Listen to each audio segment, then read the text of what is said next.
Yo, what's up mga ka-treasure? So, nandito tayo ngayon sa Festival Mall and let's check this Paday Expo. And nandito yung mga gawa natin, mga local items.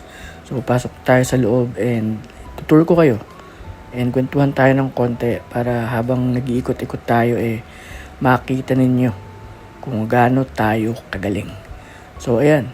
Ang daming tao kung nakikita nyo, di ba? So, it's a very good sign na maraming pumunta and nagtitingin bumibili ng ating local goods. Kasi kung titignan nyo naman, talaga namang maganda.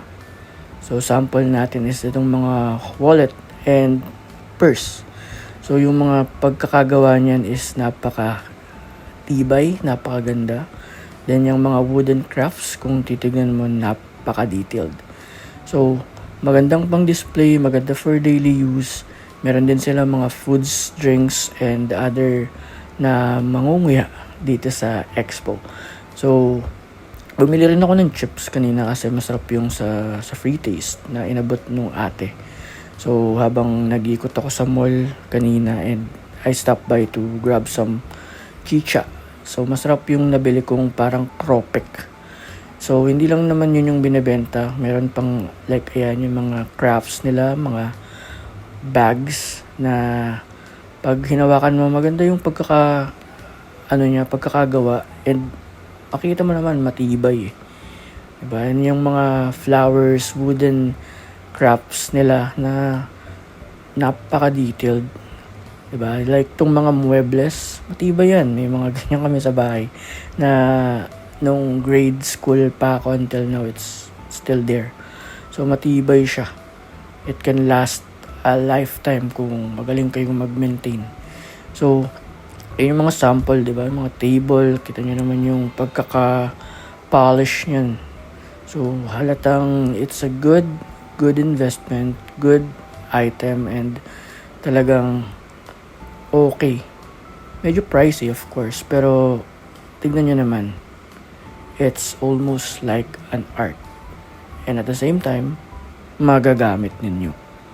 So, napaka-competitive, napaka-talented ng ating mga kababayan sa mga gantong bagay. Like itong mga suotin.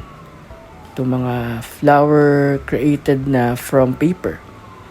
Yung mga wooden crafts na meron sila. Foods and drinks na talagang from us, hindi siya internationally made. So, from fruits, vegetables, nakakagawa tayo ng masasarap na pagkain. So, napaka-resourceful natin kung tutuusin. And it's very sad na hindi sila napapansin masyado compared sa like sa mga international market, 'di ba? Pero kung tutusin, kaya naman sumabay ng mga gawa natin, mga products natin. Like from, as I said, from food, equipments, kasuotan.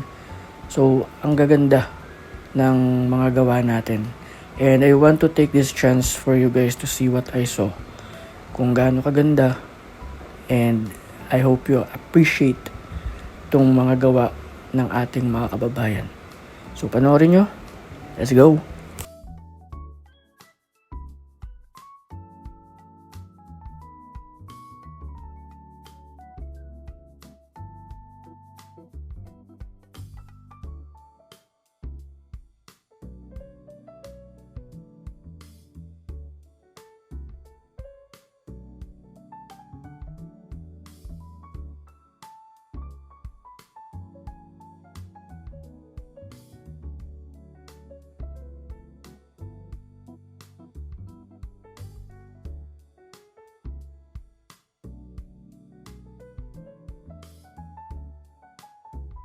'Di ba ang gaganda? So nakita nyo kung gaano tayo ka-talented and kung gaano kagagaling ang ating mga kababayan, and hopefully in the future, and I hope we can start now na tangkilikin natin kung ano yung mga sarili nating gawa.